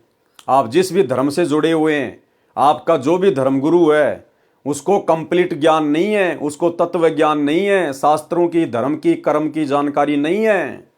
वो केवल अपने स्वार्थ के लिए आपका गुरु बना बैठा है। ऐसे स्वार्थियों से, ऐसे नकलियों से बाहर निकलो। सतगुरु रामपाल जी के यूट्यूब पर सत्संग सुनो, और वही समय रहते इनके ज्ञान को स्वीकार करो, इनकी शरण में आ जाओ। अन्यथा ये बदला जो कर्म आज आप कर रहे हो, ये बहुत भयंकर तरीके से इनका निपटारा करना पड़ेगा, बहुत दुखी हो जाओगे। और भाई और बहनों, जिस प्रकार वर्तमान में हम साथ संगति से जुड़े हुए सत्सेवक भाई बहनों के साथ गुरुदेव भगवान का कलयुगी परिवार, ये कोऑर्डिनेटर, जिस प्रकार से ये लोग बदतमीजियां करते हैं, बकवादे करते हैं, साथ संगतियों में आकर पुलिस वालों की मदद लेकर, उनको पैसे देकर, उनको शराब पिलाकर पुलिस वालों से भक्तों की पिटाई करवाते हैं, साथ संगतियां रुकवाते हैं, भगत भाई बहनों को अन्य नाजायज तरीकों से दुखी करते हैं, परेशान करते हैं, मुकदमे करवाते हैं। भाई और बहनों, ये कर्म भोगने पड़ेंगे। अरे तुम्हें तो गुरुदेव ने ज्ञान दे दिया, धर्म कर्म की जानकारी बता दी, संचित कर्म क्या है, स्वतंत्र कर्म क्या है, प्रारब्ध कर्म क्या है। उसके बावजूद भी आप लोग बकवाद कर रहे हो, अपने गुरुदेव भगवान के यथार्थ मिशन में काल प्रेरणा से टांग अड़ा रहे हो। ये कर्म आप लोगों को आने वाले समय में इसी जन्म में भोगने पड़ेंगे, इसी जन्म में। ये विधान है परमात्मा का। ये भगवान, ये कबीर देव, सतगुरु रामपाल जी किसी का सागा नहीं है। आप रोजाना नित्य नियम करते हो, लेकिन वाणियों का ध्यान नहीं आपको, क्या बोल जाते हो, वाणियों का अर्थ क्या है। परमात्मा कहते हैं परम शक्ति संगीतम रिद्धि सिद्धि दाता सोही अविगत गुण अतीतम सत्य पुरुष निर्मोही। सत्य पुरुष कौन? सतगुरु रामपाल जी। निर्मोही, उनको किसी का मोह व्याप्त नहीं है। जैसा जीव करेगा वैसा ही परिणाम भोगना पड़ेगा। तो भाई अपनी दुर्गति मोल मत लीजिए जबरदस्ती। गुरुदेव भगवान से अपने कुकर्मों की माफी मांगिए। जो कुकर्म आप सतलोक आश्रमों से जुड़े हुए भाई बहनों ने, गुरुदेव भगवान के कलयुगी परिवार ने, इन कोऑर्डिनेटरों ने 2014 बरवाला कांड के बाद से भगत समाज की मर्यादा तोड़वाकर किया है और साध संगति से जुड़े हुए भाई बहनों को नाजायज परेशान करके किया है। आप लोगों ने तो अपने सिर पर पाप कर्मों की गठरी बांध ली है। हल्का करना चाहते हो तो फिलहाल समय है। गुरुदेव भगवान से क्षमा याचना मांग लो। इन बकवादों से दूर हट जाओ, इन आश्रमों से दूर हट जाओ। साथ संगति से जुड़कर ज्ञान को आधार बनाकर, गुरु को भगवान बनाकर और घर को आश्रम बनाकर भक्ति कर दो, वरना दुर्गति तुम्हारे दरवाजे पर दस्तक दे चुकी है। महावीर जैन जी ने 363 पाखंड मत चलाए, यानी मनमाना आचरण। महावीर स्वामी ने जो भक्ति बताई, जो आज वर्तमान में पूरा जैन समाज कर रहा है, उस भक्ति का किसी भी शास्त्र से कोई मेल नहीं है, केवल पाखंड है, पाखंड मत। महावीर जैन जी ने 363 पाखंड मत चलाए और खुद जैन धर्म की पुस्तक आओ जैन धर्म को जाने, उसमें स्पष्ट तौर पर लिखा हुआ है कि महावीर जैन ने 363 पाखंड मत चलाए। जो वर्तमान में जैन धर्म में पाखंड मत वाली साधना चल रही है, इस कथा से शिक्षा मिलती है। देखो क्या कह रहे हैं गुरुदेव भगवान, इस कथा से शिक्षा मिलती है, जो अपनी शक्ति का दुरुपयोग करके किसी को तंग करता है तो उसका बदला भी उसको कभी न कभी देना पड़ता है। तो भाई सतलोक आश्रम मैनेजमेंट हरियाणा ने अपनी शक्ति का नाजायज दुरुपयोग किया है, सत्सेवकों को दुखी करके, मार पिटाई करके, मुकदमे लगवा के। भाई भोगना पड़ेगा, ये परमात्मा का विधान है। इसलिए कभी अपनी शक्ति का दुरुपयोग ना करें। अब ऋषभ देव जी की कथा सुनाता हूं। ऋषभ देव निवस्त्र रहने लगे, नंगे होकर जंगल में घूमने लगे ऋषभ देव, क्योंकि उनको अपनी स्थिति का ज्ञान नहीं था। वे परमात्मा के वैराग्य में इतने मस्त थे कि उनको ध्यान ही नहीं था कि वे नंगे हैं। उनका ध्यान परमात्मा में रहता था। यानी जैसा भी उसके नकली गुरुओं ने साधना बता रखी थी, ओम नाम का जाप करो, परमात्मा निराकार है, ध्यान लगाओ, तप करो, ज्योति दिखाई देगी, वही भगवान है, वो उसी में मस्त हो गया, काललोक की भक्ति में, नरक वाली भक्ति में। वर्तमान में जैनी महात्माओं ने वह नकल कर ली और नंगे रहने लगे। ये मात्र परंपरा का निर्वाह है। ये जैन समाज में जो लोग नंगे रहकर साधना करते हैं, जो इनके साधु हैं, ये वहां से ये रोग लगा है। अरे वो ऋषभ देव तो नंगा इसलिए रहता था क्योंकि वो तो एक प्रकार से पागल हो चुका था। वो तो काल की भक्ति के ऊपर आसक्त हो चुका था। उसको अपनी कोई शुद्ध बुद्धि नहीं थी, इसलिए वो नंगा होके घूम रहा था। अपनी तरफ से नहीं, उसको पता ही नहीं था कि मैंने कपड़े पहन रखे हैं कि नहीं पहन रखे हैं। जैसे एक पागल व्यक्ति की स्थिति हो जाती है। और वर्तमान के जैन साधुओं ने उसी बात को लेकर कि ऋषभ देव जी नंगे होकर जंगल में साधना करते थे, उसी बात को पकड़ लिया और पशु की तरह नंगे होके घूमते रहते हैं। शर्म भी नहीं है इनको। अरे अगर नंगे रहकर ही भगवान प्राप्ति होती है तो मेरे भाई ये जितने भी जानवर हैं, ये तो कभी जिंदगी में कपड़े पहनते ही नहीं। अरे तुम जैन धर्म के साधु महात्मा कम से कम अपने गुप्तांग के आगे वो पांख वगैरह तो कर लेते हो, वो चवर वगैरह तो तुम जो है लगा लेते हो। ये जानवर तो कुछ नहीं करते, ये तो पैदाइश ही नंगे हैं। तो ये तो तुमसे पहले मोक्ष प्राप्त करेंगे। अगर नंगा रहकर फिरने से ही भगवान मिलता है तो भाई ये पाखंड है, पाखंड, मनमाना आचरण है। इस प्रकार नंगा रहकर घूमने से परमात्मा प्राप्ति नहीं होती। हमें परमेश्वर ने मनुष्य जन्म दिया है, हम जानवर नहीं है, पशु नहीं है। और ये मनुष्य जन्म क्यों दिया है? ताकि हम जानवरों जैसी हरकतें ना करें। हमें परमेश्वर ने विशेष बुद्धि दी है। शरीर को ढकने के लिए परमेश्वर ने कपड़े बनवाए हैं। ये बुद्धि केवल इंसान के पास है और उसके बावजूद भी यदि जानबूझकर आप पशु तुल्य ही रहना चाहते हैं तो भाई ये तो आपकी अपनी मर्जी है। बाद में जाओगे कहां? जैसे ऋषभ देव जी गए वहीं तुम जाओगे। वर्तमान के जैनी महात्माओं ने वह नकल कर ली और नंगे रहने लगे। ये मात्र परंपरा का निर्वाह है। ऋषभ देव जी अपने मुख में पत्थर का टुकड़ा लेकर नग्न अवस्था में कुटक के जंगलों में दिन रात फिरते थे। एक बार बांसों के आपस में घिसने से जंगल में आग लग गई।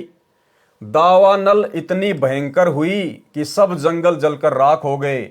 ऋषभ देव जी भी जलकर मर गए। अब बताओ, ऋषभ देव जैसी भक्ति वर्तमान में कोई भी जैनी नहीं कर सकता, कोई भी। और ऐसी भक्ति करते करते भी ऋषभ देव की ऐसी दुर्गति से मौत हुई। कौन चाहेगा ऐसी मौत? तो वर्तमान के जैनी तो समझ जाओ फिर तुम्हारा क्या होगा जब तुम्हारे जैन धर्म के प्रथम तीर्थंकर की ऐसी दुर्गति से मौत हुई है, जो भक्ति तुम कर भी नहीं सकते वर्तमान में। इतना त्याग, इतना वैराग्य तुम्हारे अंदर नहीं है। और जब ऋषभ देव की ऐसी दुर्गति से मौत हुई अंत में जलकर, तो सोचो वर्तमान का जैन समाज कहां जाएगा, जो महावीर जैन के द्वारा चलाए गए 363 पाखंड मत के आधार से भक्ति कर रहा है। ऋषभ देव जी का जीव ही बाबा आदम के रूप में जन्मा। वो ऋषभ देव की जो आत्मा थी फिर आगे चलकर वो बाबा आदम के रूप में जन्मा, जो मुसलमानों, ईसाइयों तथा यहूदियों का प्रथम पुरुष तथा नबी माना जाता है। यानी ऋषभ देव की आत्मा ही फिर आगे चलकर बाबा आदम के रूप में जन्मी। बाबा आदम के रूप में मुसलमान और ईसाई जिसे अपना बाप कहते हैं, जिसे प्रथम पुरुष कहते हैं, सभी इंसानों का बाप कहते हैं। तो भाई बाबा आदम की आत्मा उससे पहले तो ऋषभ देव के शरीर में थी, और ऋषभ देव के शरीर से पहले ना जाने गधे के शरीर में भी थी, कुत्ते के शरीर में भी थी। क्योंकि बिना सतभक्ति के तो 84 लाख योनियां ना जाने हमने कितनी बार भोग ली, कितनी बार हमने काट ली है। तो भाई ये जो जीवन चक्र है ये ना जाने कितने अरबों खरबों युगों से चलता हुआ आ रहा है, जब से हम सतलोक से बिछुड़ कर आए हैं। तो भाई इस चक्कर से बाहर निकलो, यथार्थ ज्ञान से परिचित हो जाओ। सतगुरु रामपाल जी के यूट्यूब पर सत्संग सुनना शुरू कर दो। अपनी दुर्गति करवाने से बचो, आने वाला समय बहुत भयंकर है। त्राइमाम मचेगी। जब ऋषभ देव जी अपने आप को नहीं बचा पाए तो भाई वर्तमान के जैनी अपने आप को कहां से बचा लेंगे? समझो, अभी समय है, धरती पे परमात्मा है। ऋषभ देव जी का जीव ही बाबा आदम के रूप में जन्मा, जो मुसलमानों, ईसाइयों तथा यहूदियों का प्रथम पुरुष तथा नबी माना जाता है। जैन धर्म में 2 प्रकार के साधु हैं। नंबर 1 बिल्कुल नंगे रहते हैं, जो पूर्व के महापुरुषों की नकल कर रहे हैं, यानी ऋषभ देव की जो नकल कर रहे हैं। जैन धर्म की स्त्री, पुरुष, युवा, लड़के, लड़कियां, बच्चे, वृद्ध सब उन नंगे साधुओं की पूजा करते हैं। अब भाई और बहनों, विचार करने की बात है। जो जैन धर्म से जुड़े हुए भाई बहन हैं उनको विचार करना चाहिए। आपके जैन धर्म में जितने भी नंगे साधु महात्मा हैं वो नंगे होकर क्यों फिर रहे हैं? क्यों इतनी परेशानियां उठा रहे हैं? अपने मोक्ष के लिए, अपनी आत्मा के कल्याण के लिए। इसीलिए तो वो इतना तप करते हैं, नंगे रहते हैं, ऐसी साधना कर रहे हैं। यानी जैन धर्म में उन साधुओं की तरह नंगा होकर आजीवन रहने से ही मोक्ष प्राप्त किया जा सकता है, आत्मा का कल्याण करवाया जा सकता है। और जितने भी जैन धर्म के श्रद्धालु स्त्री या पुरुष उन नंगे साधुओं के पास में जाते हैं, किस लिए? अपनी आत्मा के कल्याण के लिए, अपना मोक्ष करवाने के लिए। तो भाइयों, तुम्हारा मोक्ष हो कैसे जाएगा? अरे जब तुम्हारे गुरु, तुम्हारे साधु संत अपने मोक्ष के लिए नंगे होकर इतनी घोर तपस्या कर रहे हैं, ऐसी साधना कर रहे हैं, क्योंकि उनके अनुसार तो इसी प्रकार से मोक्ष प्राप्त किया जा सकता है। तो भाई जैन धर्म की बाकी जो स्त्रियां हैं, जो पुरुष हैं, वो भाई जींस पहनने से, सफारी सूट पहनने से, माता बहनें साड़ी पहनने से, सलवार सूट पहनकर भक्ति करने से कैसे पार हो जाएंगी? अगर जैन धर्म के उन भक्तों को भी मोक्ष प्राप्त करना है तो भाई अपने साधु संतों की तरह नंगा होके रहना पड़ेगा, नंगा होके। अन्यथा ना तो वो स्त्रियां मोक्ष प्राप्त कर सकती हैं जो पूरे शरीर पर कपड़े पहनती हैं, ना जैन धर्म के व्यक्ति मोक्ष प्राप्त कर सकते हैं जो पूरे कपड़े पहनते हैं। क्योंकि तुम्हारे गुरु नंगे किस लिए रहते हैं? पूर्ण मोक्ष प्राप्त करने के लिए, ताकि दोबारा से जन्म मरण में ना आना पड़े, गधे कुत्ते सुअर ना बनना पड़े। तो भाई तुम लोग फिर कपड़े पहन के और उन साधुओं की सेवा करके तुम कैसे मोक्ष प्राप्त कर लोगे? अरे विधि तो वही अपनानी पड़ेगी। अगर गुरु के पेट में दर्द है और गोली खाने से ठीक हुआ है, तो भाई चेले और चेलियों को भी गोली खानी पड़ेगी जब पेट में दर्द होगा। तो जिस प्रकार से नंगे होकर तुम्हारे गुरु भक्ति कर रहे हैं, आप जैन धर्म के स्त्री पुरुषों ने भी यदि मोक्ष प्राप्त करना है तो उनकी तरह आजीवन नंगा रह के ही भक्ति करनी पड़ेगी। अन्यथा भाई ढोंग कर रहे हो, पाखंड कर रहे हो, भक्ति का ड्रामा कर रहे हो, ऐसे परमात्मा नहीं मिलेगा। फिर बिल्कुल नंगे रहते हैं जो पूर्व के महापुरुषों की नकल कर रहे हैं। जैन धर्म की स्त्री पुरुष, युवा, लड़के लड़कियां, बच्चे, वृद्ध सब उन नंगे साधुओं की पूजा करते हैं। इनको दिगंबर साधु कहा जाता है। दिगंबर यानी जो शरीर पर वस्त्र नहीं पहनते उनको दिगंबर कहते हैं। इनमें स्त्रियों को साधु नहीं बनाया जाता। तो बताओ फिर स्त्रियां कैसे पार होंगी? विचारणीय विषय है कि क्या स्त्री को मोक्ष नहीं चाहिए? यदि आपका मार्ग सत्य है तो स्त्रियों को भी करो नंगा, निकालो जुलूस। सच्चाई को न मानकर मात्र परंपरा का निर्वाह करने से परमात्मा प्राप्ति नहीं होती। गुरुदेव भगवान लिख रहे हैं, क्या जैन धर्म की औरतों को मोक्ष नहीं चाहिए क्या? अगर चाहिए तो करो उनको भी नंगा और निकालो जुलूस सरेआम रोडों पर। क्योंकि तुम्हारे गुरु भी नंगे होके घूम रहे मोक्ष के लिए, तो जो साधना गुरु कर रहा है चेले चेलों ने भी तो वैसी करनी पड़ेगी। तो परमात्मा कह रहे हैं भैया फिर जैन धर्म की स्त्री और पुरुष सभी नंगे होकर और इसी प्रकार से चलो, ऐसी साधना करो जैसे तुम्हारे वो नंगे गुरु कर रहे हैं। दूसरे नंबर के जो साधु होते हैं जैन धर्म में वो हैं श्वेतांबर। दूसरे साधु श्वेतांबर हैं। वे सफेद वस्त्र, मुख पर कपड़े की पट्टी रखते हैं। इसमें स्त्रियां भी साधु हैं क्योंकि उनको कपड़े पहनने की छूट है, इसलिए औरतें भी साधु बन गई। अगर श्वेतांबर पंथ में कपड़े पहनने की छूट नहीं होती तो औरतें कभी भी साधु नहीं बनती। तो ये तो देखा देखी है, मनमाना आचरण है, पाखंड चल रहा है। मारीची जी के जीव ने प्रथम तिरंत कर ऋषभ देव जी से दीक्षा लेकर साधना की थी। जो ऋषभ देव जी की बताई साधना विधि थी, उसके परिणाम स्वरूप गधा, कुत्ता, घोड़ा, बिल्ली, धोबी, वैश्या का जीवन भोगा और स्वर्ग नरक में भटके। फिर महावीर जैन बने। महावीर जैन ने तो किसी से दीक्षा भी नहीं ली थी, यानी गुरु ही नहीं बनाया था महावीर जैन ने। उन्होंने तो मनमाना आचरण करके साधना की, जिसको गीता अध्याय 16 श्लोक 23-24 में व्यर्थ बताया है। कबीर जी ने कहा है कि गुरु बिन माला फेरते, गुरु बिन देते दान, और गुरु बिन दोनों निष्फल है। भाई पूछो वेद पुराण। इसी कारण से महावीर जी का मोक्ष संभव नहीं है। महावीर जी ने अपने अनुभव से 363 पाखंड मत चलाए जो वर्तमान में जैन धर्म में प्रचलित है। 363 प्रकार के पाखंड मत, यानी 363 प्रकार की उल्टी सीधी साधना भक्ति वर्तमान के जैनियों को बताकर वे चले गए। तो भाई वर्तमान का जैन समाज तो पूरी तरह से पाखंड के ऊपर बैठा हुआ, पाखंड के ऊपर। इस साधना से तुम्हारा 7 जन्म भी मोक्ष नहीं हो सकता। और भाई और बहनों, वर्तमान में महावीर जैन की नकल कर रहा है सतलोक आश्रम मैनेजमेंट हरियाणा।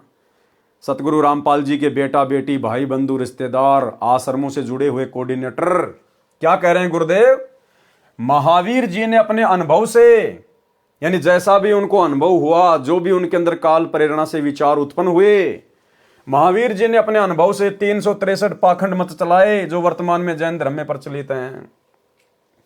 सतगुरु रामपाल जी परमेश्वर जी के द्वारा पिछले 27 वर्षों से इतना अनमोल ज्ञान देने के बाद, इतना निर्मल ज्ञान देने के बाद दाना दाना गिना दिया उन्होंने। मोक्ष क्या है, मर्यादा क्या है, भक्ति क्या है, कर्म कुकर्म क्या है, लाभ हानि क्या होती है, सावधानियां क्या हैं। उसके बावजूद भी 2014 में उनके जेल जाने के बाद उनके कलयुगी परिवार ने, उनके बेटा बेटियों ने, इन कोऑर्डिनेटरों ने संगत में ना जाने सैकड़ों प्रकार के पाखंड मत चला दिए, सैकड़ों प्रकार के पाखंड मत। 2019 में कांग्रेस का समर्थन, कांग्रेस को वोट डलवा दिए। वर्तमान 24 में बीजेपी का समर्थन, बीजेपी को वोट डलवा दिए। धनाना गांव में 1 करोड़ रुपए की लागत से बैडमिंटन का स्टेडियम बना दिया। सतलोक आश्रम धनाना में 10 एकड़ जमीन में हॉस्पिटल का काम शुरू कर दिया। धनाना गांव वालों के लिए कबड्डी के मैच करवाए जाते हैं। गुरुदेव का बड़ा लड़का 31 हजार रुपये ट्रॉफी में देता है। धनाना गांव वालों के लिए फ्री में एम्बुलेंस चला दी। धनाना गांव वालों के लिए फ्री में बसें चला दी। रोडें बनाई जा रही है भक्तों को मजदूर बना के। गोहाना जाट भवन निर्माण कार्य में 1 करोड़ रुपए का सहयोग किया जा रहा है। ऊपर का पूरा धर्मशाला का फ्लोर बनाया जा रहा है।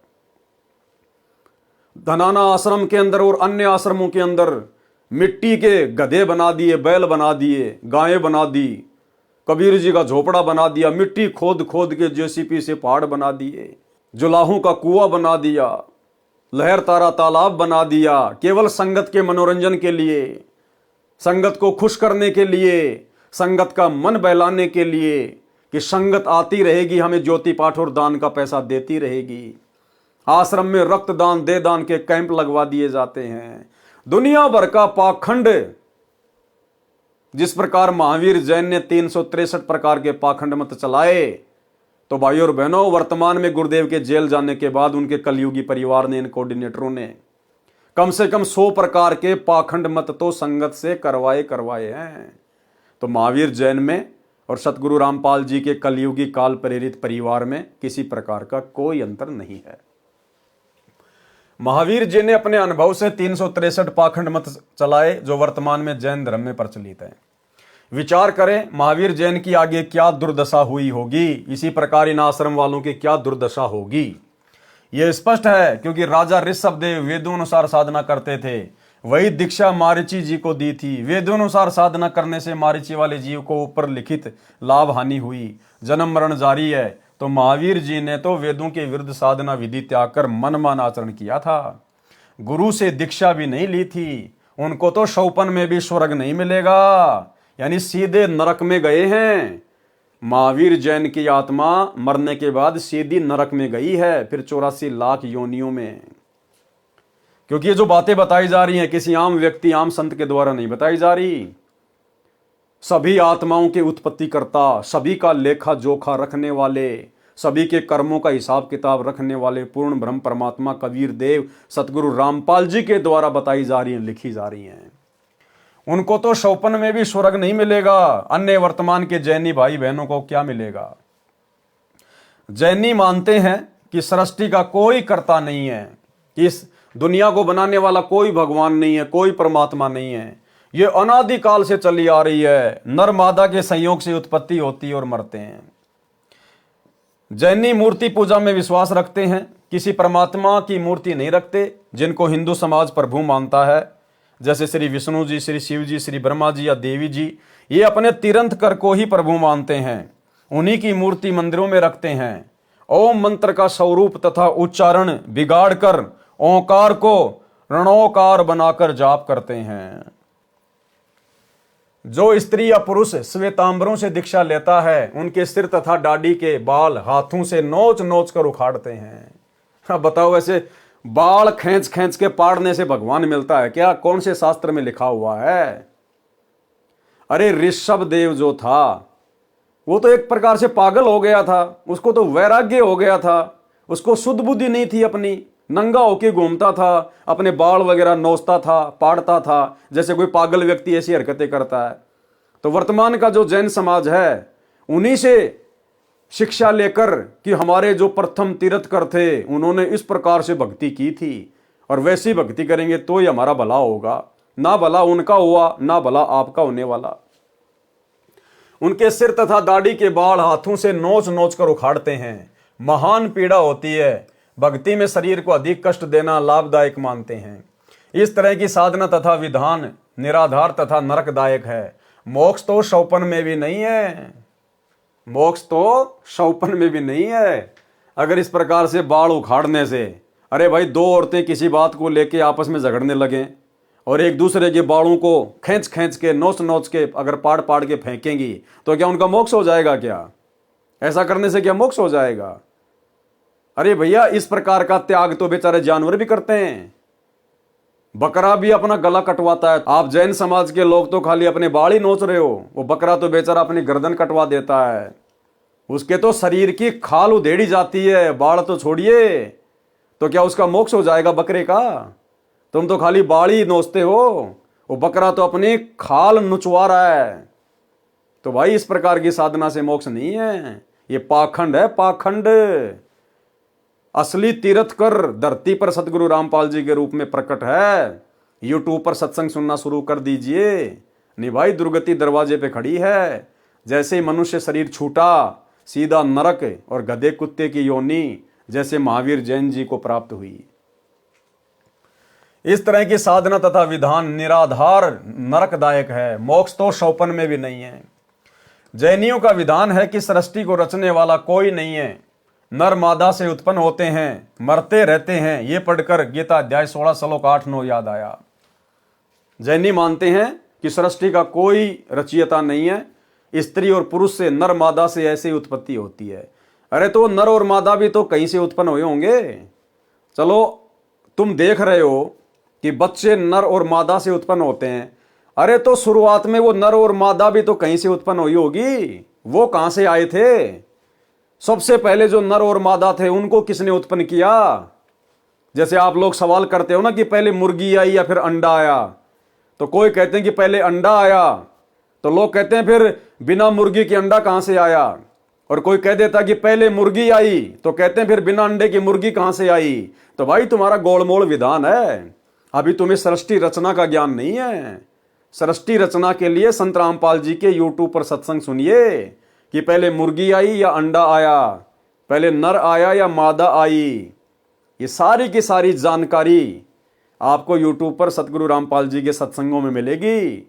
सृष्टि रचना संत रामपाल जी महाराज, यूट्यूब पर जाकर इस प्रकार से सर्च करेंगे, आपको सृष्टि रचना के अनेकों वीडियो दिखाई देंगे। उनको सुनिए, परमाणु के साथ में है। गीता अध्याय 16 श्लोक 8, वे आसुरी यानी राक्षस प्रकृति वाले कहा करते हैं कि जगत आश्रय रहित है, यानी जगत को रचने वाला कोई नहीं है, जैसा कि जैन समाज वाले मानते हैं। असत्य तथा बिना ईश्वर के अपने आप केवल स्त्री पुरुष के संयोग से उत्पन्न होता है। केवल काम यानी सेक्स ही इसका कारण है, इसके सिवा क्या है। गीता अध्याय 16 श्लोक 9, इस मिथ्या ज्ञान को अवलंबन करके जिनका स्वभाव नष्ट हो गया है, जिनकी बुद्धि मंद है यानी ज्ञानहीन है, सबका बुरा करने वाले यानी भ्रमित करके गलत ज्ञान गलत साधना द्वारा अनमोल जीवन नष्ट कराने वाले, क्रूर कर्मी, सर्व बालों को नोच नोच कर उखाड़ना, निर्वस्त्र फिरना, गर्मी सर्दी से शरीर को बिना वस्त्र के कष्ट देना, व्रत करने के मकसद से कई कई दिन तक भोजन न करना, फिर संथारा द्वारा भूखे प्यासे रहकर देहांत करना, आदि आदि क्रूर कर्म है, बहुत घटिया कर्म है, निंदनीय कर्म है। ऐसे क्रूर कर्मी मनुष्य केवल जगत के नाश के लिए ही उत्पन्न होते हैं। महावीर जैन और जितने भी तीर्थंकर है, ये तो संसार के सत्यानाश के लिए पैदा हुए थे, जो एक समाज को उल्टी साधना के ऊपर लगाकर चले गए, पाखंड मत के ऊपर आधारित करके चले गए। जिस प्रकार हिंदू समाज के नकली साधु संत महात्मा, इन्होंने समाज में श्राद्ध निकलवाने शुरू कर दिए, क्योंकि जो साधना उन्होंने बताई थी उससे हमारे पूर्वज मुक्ति तो प्राप्त कर नहीं पाए। मरने के बाद कोई भूत बन गया, कोई प्रेत बन गया, कोई पितर बन गया, कोई 84 में चला गया, फिर उनके श्राद्ध निकलवाने शुरू कर दिए अपना पेट भरने के लिए। तो इसी प्रकार से हर धर्म के अंदर उनके धर्म गुरुओं ने बिना सत्य ज्ञान के, बिना सतगुरु की शरण के, क्योंकि भाई सतगुरु तो एक ही है पूरी सृष्टि में, कबीर, और कबीर देव वर्तमान में स्वयं सतगुरु रामपाल जी के रूप में प्रकट हैं। इनके अलावा धरती पर ना कोई जगत गुरु है, बाकी मनमुखी जगत गुरु तो दिन में 2-4 यूट्यूब पर भी पैदा हो रहे हैं। असल में संत रामपाल जी के अलावा ना तो पूरी सृष्टि में कोई ज्ञानी है, ना विद्वान है, ना जगत गुरु है, ना तत्वदर्शी है, ना कोई तीर्थंकर है, ना कोई नबी है, ना कोई अल्लाह है, और ना कोई पैगंबर है, और ना कोई आचार्य और शंकराचार्य है। अगर ये सभी प्रकार के गुण किसी में हैं तो सतगुरु रामपाल जी में हैं। इसलिए अविलंब मनुष्य के चोले में आए हुए इस पूर्ण ब्रह्म परमात्मा को पहचान कर इनके YouTube पर सत्संग सुनकर, क्योंकि ज्ञान से ही ज्ञान होगा, घर बैठे कुछ पता नहीं चलेगा। आप अपने बच्चे को भी स्कूल भेजते हो ना, किस लिए? ज्ञान करवाने के लिए। तो ज्ञान से ही ज्ञान होगा, सत्संग सुनने से जानकारी होगी। विलंब अपने परमेश्वर को पहचानिए। यह जैन धर्म का ज्ञान आपको परमेश्वर कबीर जी के बताए अनुसार लेखक ने बताया है। कबीर सागर के अध्याय जैन धर्म बोध का सारांश संपूर्ण हुआ। सत साहेब। अध्याय सबसम वेद बोध का सारांश। कबीर सागर में 32वां अध्याय सबसम वेद बोध पृष्ठ 77 पर है। जैसा कि पूर्व में लिख आया हूं कि कबीर सागर ग्रंथ को काल द्वारा चलाए 12 कबीर पंथों के कुछ अनुयायियों ने अपनी बुद्धि अनुसार कबीर ज्ञान से कुछ वाणी काटी है, कुछ मिलाई है, कुछ प्रकरण काट छांट करके लिखे हैं। यही दशा सबसम वेद बोध में की है। इस अध्याय वाला ज्ञान पहले अनुराग सागर में ज्ञान प्रकाश, ज्ञान बोध, मुक्ति बोध में वर्णित है। कुछ ज्ञान जो परमेश्वर कबीर जी की लीला वाला है वह कबीर चरित्र बोध में है, उसको वहां लिखेंगे। कुछ ज्ञान जो कलयुग में सर्वसृष्टि उपदेश लेकर भक्ति करेगी, सतयुग जैसा वातावरण होगा, इसका विवरण पहले भी अध्याय अनुराग सागर तथा कबीर वाणी में आंशिक लिखा है। यहां पर शब्दार्थ करके लिखूंगा। सबसम वेद बोध पृष्ठ 77 से 86 तक शरीरों की संख्या बताई है, तत्वों तथा उनकी प्रकृति का ज्ञान है। शरीर 5 बताए हैं, यानी 5 प्रकार के शरीर होते हैं। हमारा जो ये शरीर है, जो हम भाई बहनों को दिखाई दे रहा है, ये हमारा स्थूल शरीर है। स्थूल शरीर, इस स्थूल शरीर के अंदर 4 प्रकार के शरीर और हैं। काल ने बहुत भयंकर तरीके से हमारे को लपेट रखा है।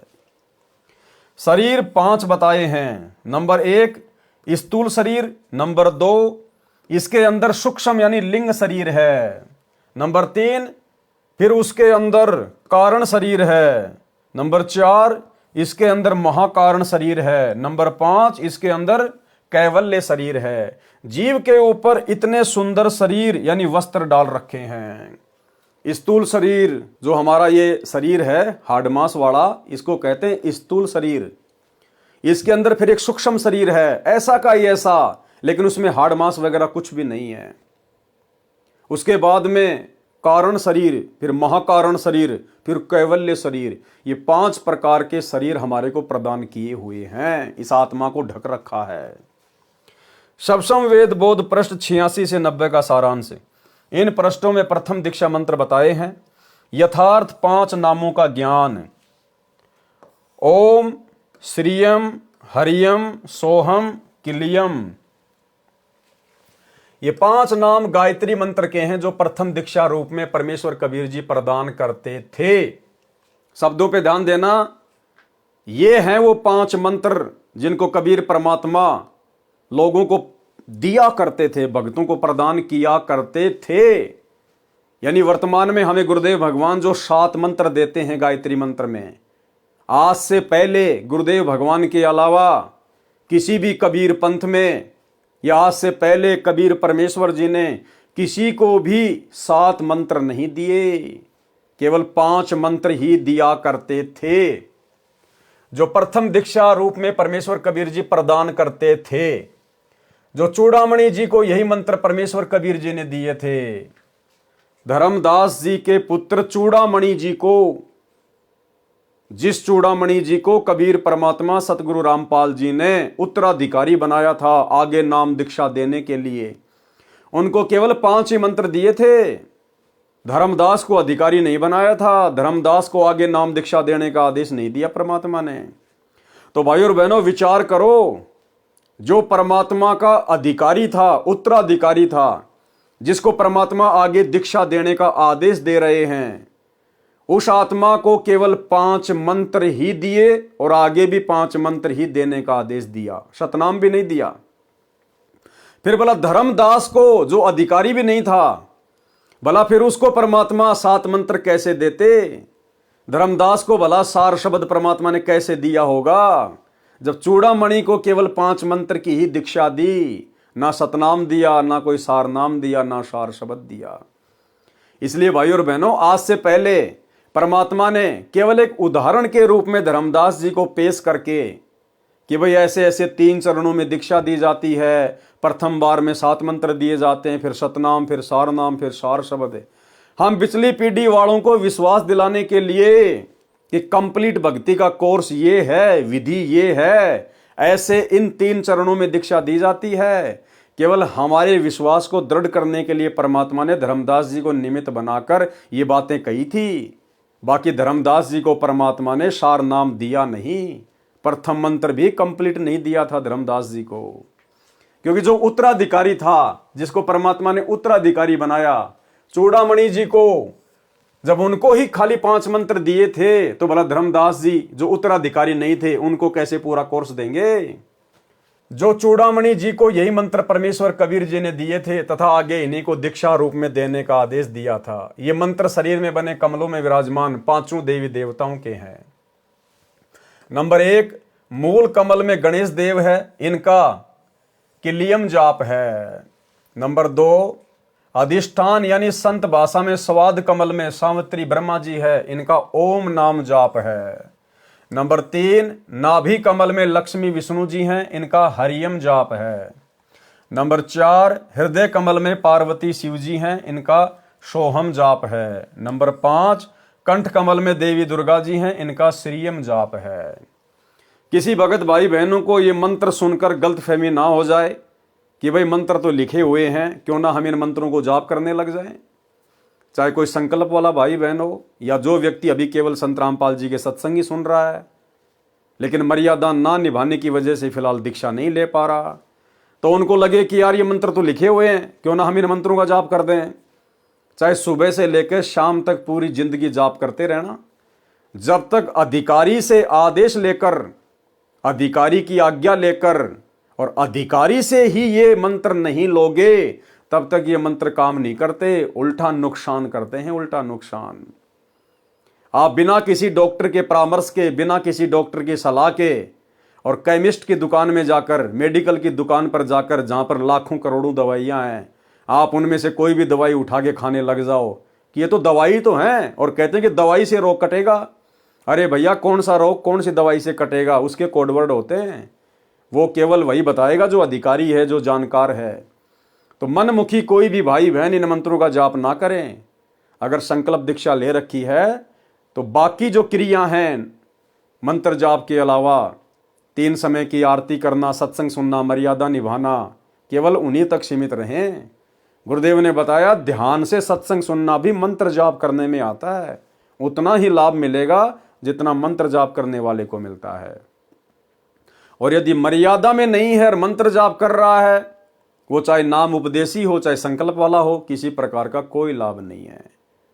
तो भाई अधिकारी केवल वर्तमान में ये कंप्लीट मंत्र देने के इस पृथ्वी पर सतगुरु रामपाल जी हैं, और उनकी आज्ञा लेकर या उनके हिसार जेल से बाहर आने के बाद ही आप इन मंत्रों का सही प्रकार से उच्चारण करके लाभ उठा सकते हो। यदि मनमुखी रूप से जाप करोगे, परमात्मा की कृपा से बहुत दूर हो जाओगे।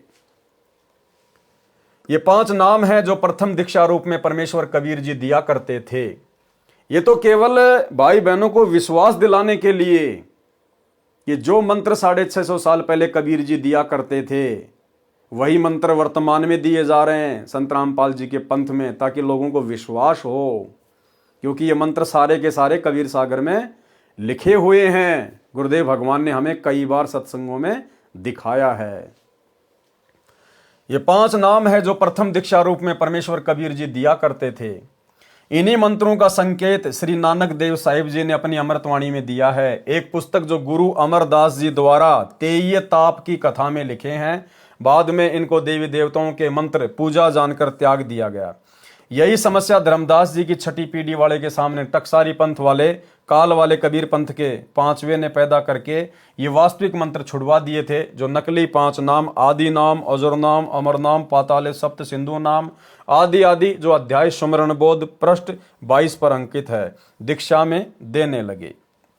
परमेश्वर कबीर जी ने कहा था कि जिस समय कलयुग का दूसरा चरण भक्ति का चलेगा, तब 7 नाम का प्रथम मंत्र दिया जाया करेगा। क्या कहा था परमात्मा ने 650 साल पहले? कि भाई जो कंप्लीट प्रथम मंत्र में जो 7 नाम हैं, वो तो जब कलयुग की बिचली पीढ़ी चल जाएगी, भक्ति युग शुरू हो जाएगा, यानी आज का समय, उस समय ये सातों मंत्र दिया करेंगे। इसका मतलब आज से पहले 7 मंत्र किसी को भी नहीं मिले। केवल सतगुरु रामपाल जी ने, इस कबीर परमात्मा ने ही इस कलयुग की बिचली पीढ़ी में ये सातों नाम की दीक्षा अपने भक्तों को देनी थी।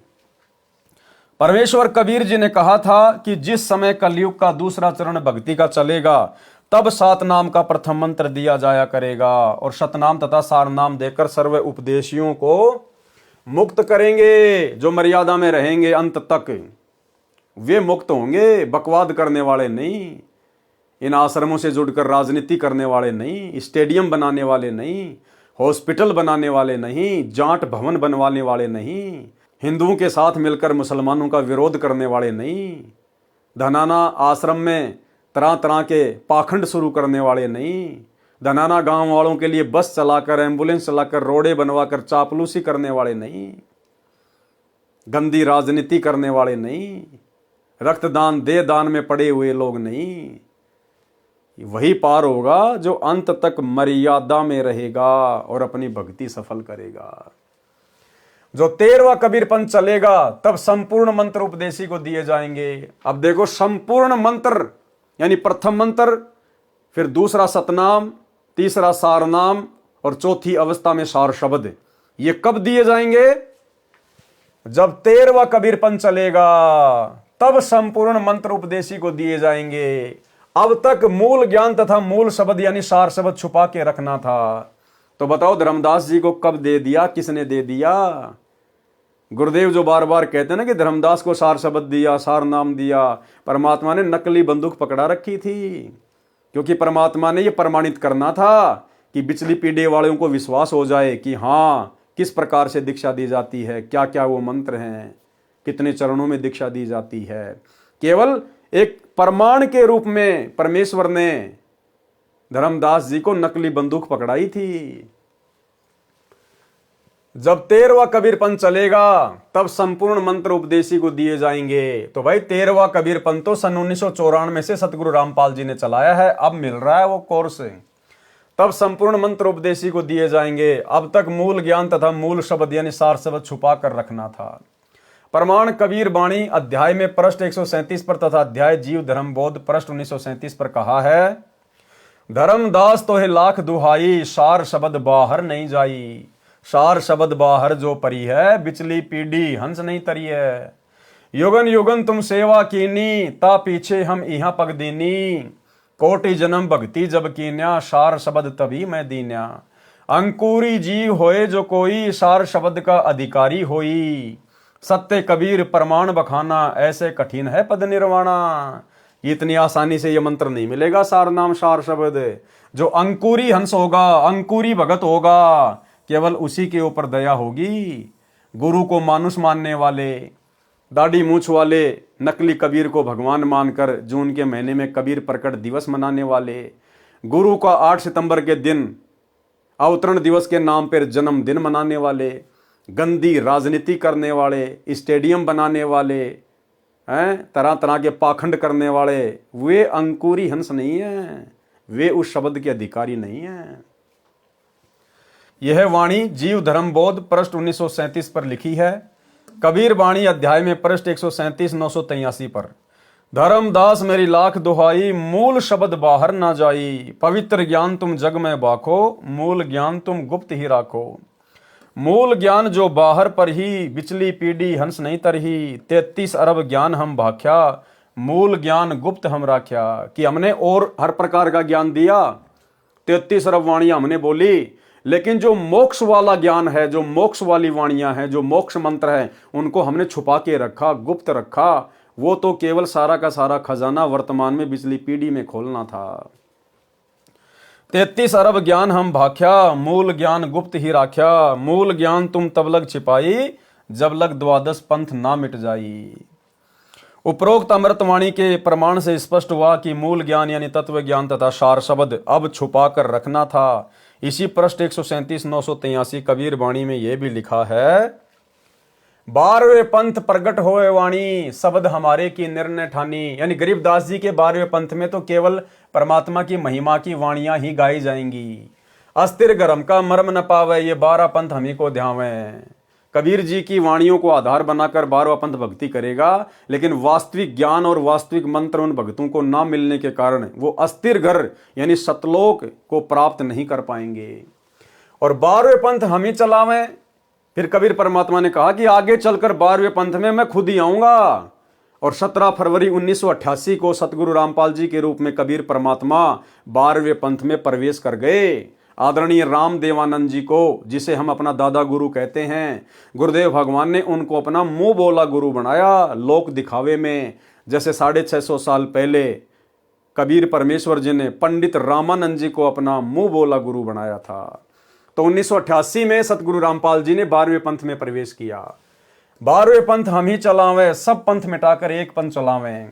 और गुरुदेव ने अब वो वास्तविक सार ज्ञान मूल ज्ञान देकर धोती सी धोके रख दी है सभी धर्मों के सभी धर्म गुरुओं की, आचार्य शंकराचार्यों की। किसी की भी औकात नहीं है शास्त्र आधार से संत रामपाल जी के साथ में ज्ञान चर्चा करने की। तो भाई बहनों, 12वें पंथ उसी दिन समाप्त हो गए थे जिस दिन सतगुरु रामपाल जी ने सन 1994 में दीक्षा देनी शुरू की थी।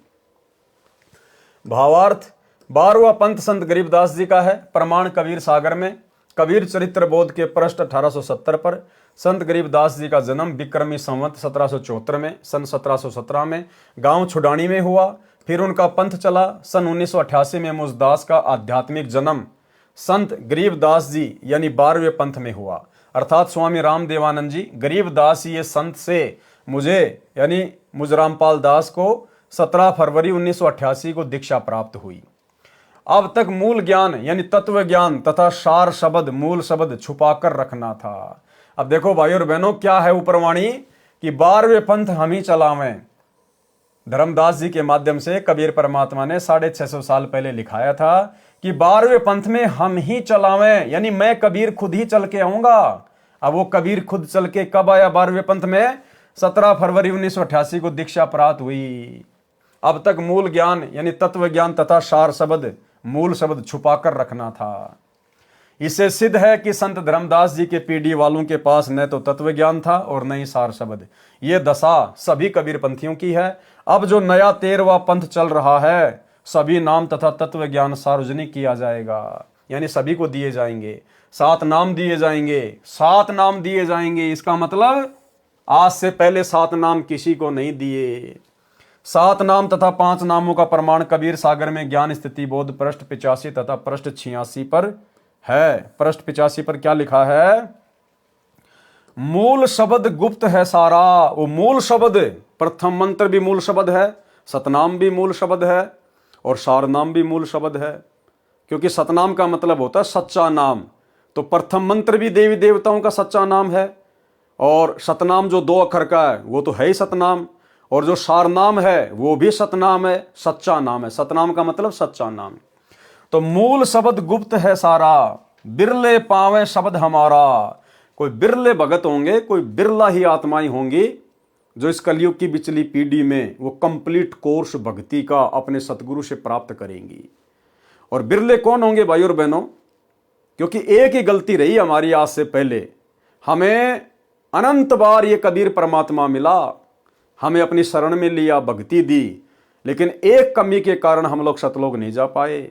और वो कमी थी, हमने गुरु रूप में आए हुए कबीर परमात्मा को कभी भी भगवान नहीं माना, कबीर नहीं माना। उनको केवल अपना गुरु माना और ब्रह्मा विष्णु महेश की भक्ति में लगे रहे। 650 साल पहले भी हमने यही गलती की, गुरु मान लिया कबीर जी को और भगवान गोविंद मानते थे ब्रह्मा विष्णु महेश को। इस कलयुग की बिचली पीढ़ी में ये गलती करने वाला कभी मोक्ष प्राप्त नहीं करेगा। और ये गलती वर्तमान में सतगुरु रामपाल जी की 90% संगत कर रही है, उनके तत्व ज्ञान को गहराई से ना समझकर, साध संगति से ना जुड़ने के कारण, साध संगत वाले भाई बहनों से राग द्वेष ईर्ष्या रखने के कारण। क्योंकि वर्तमान में वो संगत अपने गुरु को पहचान नहीं पा रही कि ये कबीर परमात्मा खुद धरती पे प्रकट है। जैसे 650 साल पहले धर्मदास जी नहीं समझ पा रहा था, 64 लाख नहीं समझ पाए, सब फेल हो गए। वर्तमान में गुरु को कबीर जी के रूप में संगत नहीं मान रही है, नहीं पहचान पा रही है। और भगवान किसको मानती है? दाढ़ी मूंछ वाली मुर्दा फोटो को। जो कबीर जी की समझे जाने वाली फोटो है, दाढ़ी मूंछ वाली, उस कागज के टुकड़े को कबीर मान रही है संगत। इन आश्रमों में जून के महीने में उसको कबीर प्रकट दिवस मनाया जाता है। उस कागज के टुकड़े का, नकली कबीर का तो कबीर प्रकट दिवस, और अपने गुरु का जो कि असली कबीर है 8 सितंबर के दिन उसका जन्मदिन मनाया जाता है अवतरण दिवस के नाम पे। तो कैसे मोक्ष प्राप्त करोगे? वही गलती करते आ रहे हो और वही गलती तुम आज भी कर रहे हो। इस गलती से छुटकारा यदि वर्तमान में किसी को मिला है पूरी पृथ्वी पर, पूरी सृष्टि में, केवल सत्सेवक भाई बहनों को, साध संगति से जुड़ी हुई आत्माओं को। हमने अपने गुरु को ही अपना इष्ट मान लिया, अपना भगवान, अपना कबीर मान लिया, और वो दाढ़ी मूंछ वाली कबीर जी की नकली फोटो, मुर्दा फोटो, वो कागज का टुकड़ा हमने फाड़ फाड़ के सोशल मीडिया पर वीडियो बना बना के आप लोगों को भी समझाना चाहा। हम सत्सेवकों के घरों में, हमारे दरबार में, हमारे गले के लॉकेट में कभी भी आपको वो दाढ़ी मूंछ वाली कबीर जी की नकली भगवान की फोटो देखने को नहीं मिलेगी। केवल एक असली परमात्मा सतगुरु रामपाल जी की ही फोटो मिलेगी। तो ये गलती वर्तमान में केवल सत्सेवक करने से बच गए गुरुदेव के आशीर्वाद से। बाकी सतलोक आश्रमों से जुड़ी हुई 90% संगत वही महागलती कर रही है, जिस महागलती के कारण युगों युगों से हम लोग नरक भोग रहे हैं। भगवान मिलने के बाद भी हम उसको प्राप्त नहीं कर पा रहे। तो मालिक कहते हैं, मूल शब्द गुप्त है सारा, बिरले पावे शब्द हमारा। बिहंगम शब्द बिहंगम बीरा, निज सो नाम ये कहे कबीरा। सातू नाल जो आए बिहंगा, बिहंग ताल आही जल रंगा। परस 86 पर क्या लिखा है? सोई सिद्ध संत है भाई, सोहम नाल चीन जिन पाई। 5 नाम ताही को परवाना, जो कोई साधु हृदय में आना। यही सप्त नाल है सही, यही हंस नाम रिवही। सप्त नाल के सातु नामा, वीर विहंगम करे सब कामा। कबीर सागर में, अनुराग सागर अध्याय में पृष्ठ 72 पर 5 शब्द कहीं दल फेरा, पुरुष नाम लीन्यो तिहि वेरा। उपरोक्त अमृतवाणी में 5 तथा 7 नामों का संकेत है और शमशम वेद बोध पृष्ठ 86 पर प्रकट लिखे हैं। जो र रम तथा रो रोम है, ये सांकेतिक है। नामों का लाभ क्या है? पृष्ठ 87 पर सप्तम वेद बोध में सोहम नाम के जाप का लाभ बताया है। सोहम बीज को अंकुर ज्ञाना, आल बाल भक्ति में साना। भावार्थ, सोहम मंत्र का जाप पूर्ण संत से लेकर करने से आल बाल अर्थात ओली बोली यानी अथाह भक्ति जमा होती है। पृष्ठ 89 सप्तम वेद बोध में लिखा है कि हरियम स्थिति बीज पृष्ठ हुई, आल बाल तिहि माया होई। भावार्थ, हरियम नाम के जाप से आल बाल यानी अथाह धन माया हो जाता है। आप जी को बताया है कि परमेश्वर कबीर जी ने स्पष्ट कर रखा है कि मूल ज्ञान पहले नहीं बताया, उसमें अधूरा ज्ञान बताया है। यानी पहले किसी को मूल ज्ञान नहीं दिया, केवल अधूरा ही ज्ञान, अधूरा ही नाम दिया जाता था। उसमें अधूरा ज्ञान बताया है। सार नाम तथा मूल ज्ञान अब स्पष्ट किया जा रहा है। पृष्ठ 91 पर सप्तम वेद बोध पर अस्पष्ट सत्य नाम भी लिखा है। जाते ओहम पुरुष भय अंसा, ओहम सोहम भय द्वय अंसा।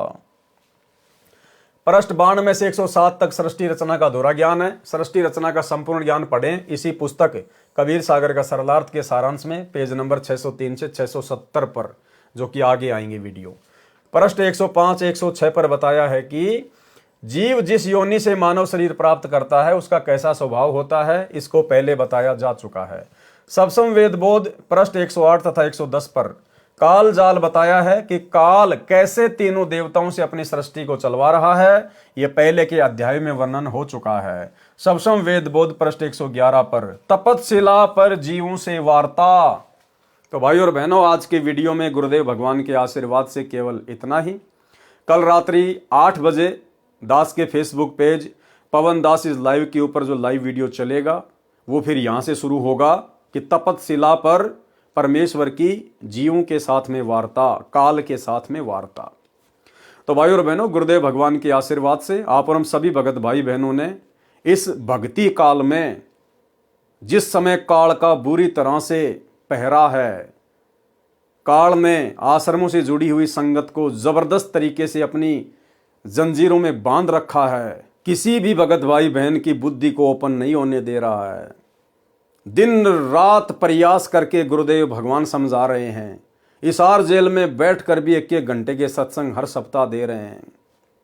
इधर से परमेश्वर ने साथ संगत वालों को खड़ा करके कई हजारों की संख्या में वीडियो बनवा दिए, प्रत्येक रहस्यों को उजागर करवा दिया। अपने कर कमल से लिखित पुस्तकों के ऊपर वीडियो बनवाए जा रहे हैं। फिर भी उन भाई बहनों की आंखें नहीं खुल रही हैं, तो उनके ऊपर काल का जबरदस्त पहरा है। सतगुरु रामपाल जी के बेटा बेटी भाई बंधु रिश्तेदार कोऑर्डिनेटरों के रूप में काल बैठा हुआ संगत के सिर पर। आप और हमारा सौभाग्य, परम सौभाग्य, जो परमेश्वर ने आप और हमें ऐसे भयंकर जंजाल से निकालकर साथ संगति से जोड़ दिया, और आप और हमें ये सारी की सारी बातें बिल्कुल शीशे की तरह साफ साफ दिखाई दे रही हैं। तो भाई और बहनों, गुरुदेव भगवान की इस अनमोल रजा को इसी प्रकार से मर्यादा में रहते हुए साथ संगति से जुड़कर बनाए रखिए। अन्यथा भाई और बहनों, यदि ये समय हाथ से निकल गया, ये कलयुग की बिचली पीढ़ी यदि अमर्यादित भक्ति करने से और हमारे हाथ से छूट गई, ये शरीर छूट गया, ना जाने कितना लंबा समय लगेगा फिर परमेश्वर को अपनी शरण में लेने के लिए। तो भाई और बहनों, आज के वीडियो में केवल इतना ही। गुरुदेव भगवान हम सबको आज्ञा दें, इजाजत दें, आशीर्वाद दें। बंदी छोड़ सतगुरु रामपाल जी भगवान की जय हो।